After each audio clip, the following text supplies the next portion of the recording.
All right, ready to dive into something kind of wild. We're tackling the simulation hypothesis today, specifically physicist Melvin Vopson's take on it.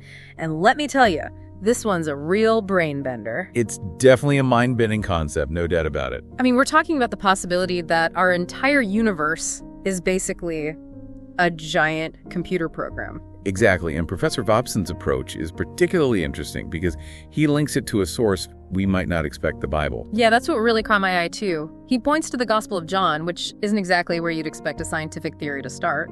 True, but Vopson sees this really interesting parallel between the opening line of John's Gospel, the beginning was the Word, and the Word was with God, and the Word was God, the foundation of our digital world code. Yeah. He's suggesting that this word could actually be interpreted as the code itself, like the fundamental building block of our simulated reality. Whoa, okay, so instead of God creating the universe with, like, a snap of the fingers, we're talking about God as this ultimate coder. It's definitely a bold reframing of the creation myth.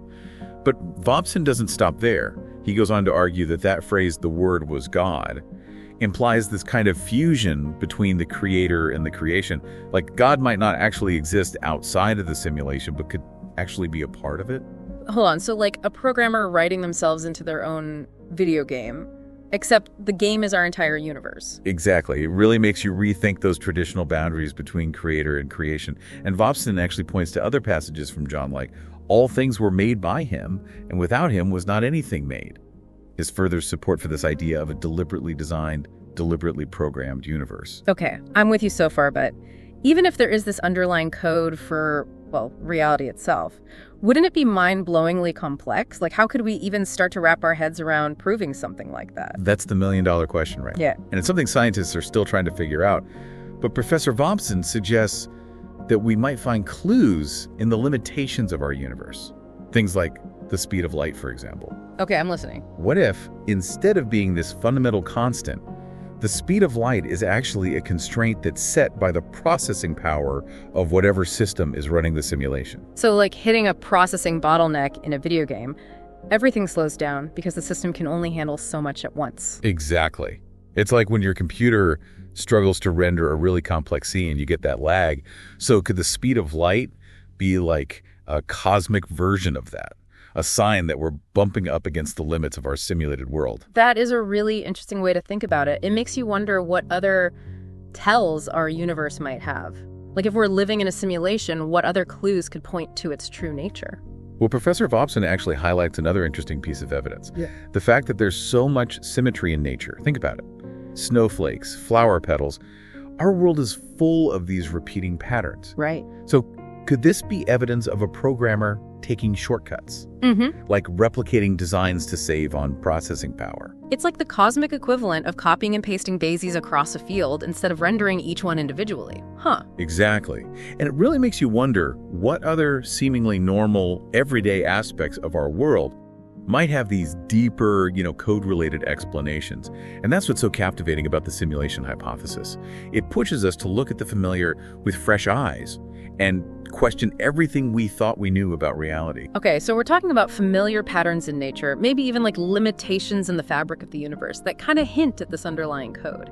But here's where I start to get really tripped out if our universe like a simulation, who or what built it and why? Like, are we talking God-level programmers, bored teenagers with way too much processing power, or something totally beyond anything we can even imagine? Well, those are the million-dollar questions, aren't they? And the simulation hypothesis really doesn't shy away from those big questions.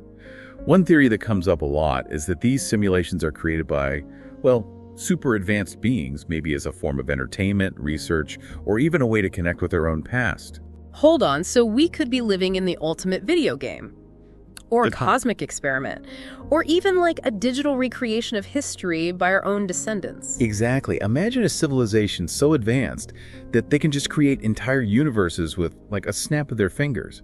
These simulations could be their way of exploring different possibilities, testing out different scenarios, or even just experiencing life from a whole different perspective. So it's like having this godlike ability to say, what if, and then create an entire universe just to see what happens. But it makes you wonder, if we are in someone else's simulation, what does that even mean for, our understanding of free will? Are the choices we make actually our own? Or are they just part of the program? That's a question that philosophers have been debating for centuries, even before the simulation hypothesis was around. But this idea of a simulated universe adds a really interesting wrinkle to that whole debate. Because if our universe is a simulation, it could mean our choices are already determined, just lines of code dictating our actions. So we're all just puppets dancing on the strings of some cosmic programmer. That's kind of depressing. It might seem that way, but there's another way to look at it. Even within the confines of a predetermined program, there's still room for complexity, for things to emerge that weren't necessarily planned. Think about a video game, for example. The characters in the game, they're guided by code, but they can still interact with their environment and with each other in ways that the programmers might not have predicted. So even though the game designers make the rules, the players still have the freedom to choose their own paths, make their own choices, impact the story. Exactly. And it's the same way with us, even if our universe is a simulation. The things we do, the choices we make, however small, can still have ripple effects, leading to things nobody, not even our creators, could have predicted. So we're not just passive characters in someone else's game. We can actually impact the narrative, surprise our creators with our creativity, our resilience, even our capacity for, well, love.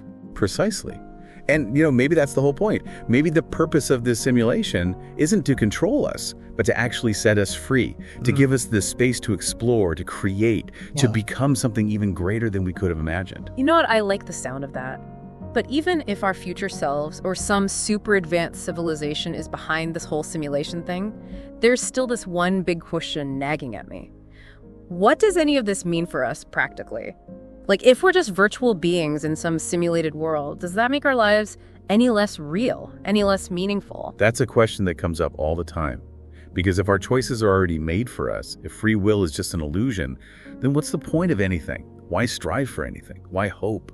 Why even bother with love? Yeah, it's a lot to get your head around. On the one hand, if it is all just code, it can feel like nothing really matters. But on the other hand, we still experience life in all its messy, beautiful chaos. And that's the thing, isn't it?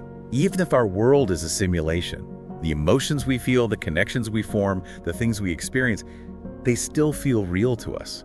That joy you feel watching a sunset, that thrill of discovering something new, the love you share with someone, those are all very real parts of our experience, whether our universe is real or simulated. So even if we boil it all down and it's just ones and zeros at the most fundamental level, the human experience with all its ups and downs still has value. Absolutely. Yeah. And maybe, just maybe, that's all that matters. The fact that we can experience all of it, that we can connect with each other, that we can even question our own existence, maybe that in itself is proof of just how powerful and beautiful this simulated reality, if that's what it is, truly is. It's definitely a comforting thought, but it still makes me wonder, if our creators, whoever or whatever they are, could see us right now, what would they think? Would they be impressed by what we've accomplished, our resilience, our ability to love?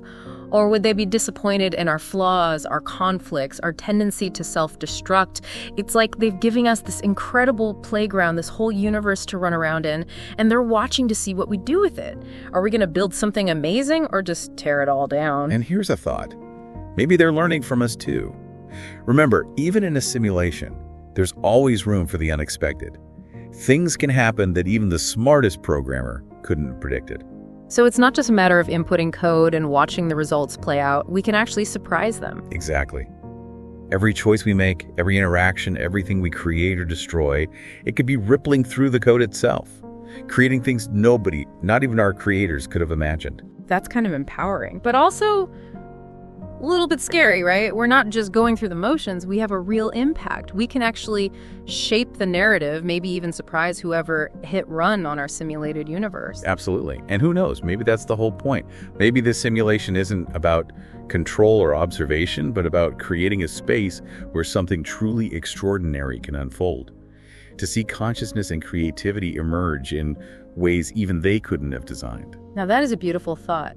That even if we are in this simulated universe, our ability to grow, to connect, to push our own boundaries, maybe that's what makes this whole experiment worthwhile. It really makes you think about what purpose even means. If we don't have free will, maybe it's not about that. Maybe it's about exploring our potential within whatever boundaries exist. So instead of getting hung up on whether our world is real or simulated, we should just focus on experiencing it all, squeezing every last drop out of this life, this universe. Exactly. It's about embracing the mystery, the joy, the sadness, the sheer improbability of it all. Maybe that's the real key to cracking the code.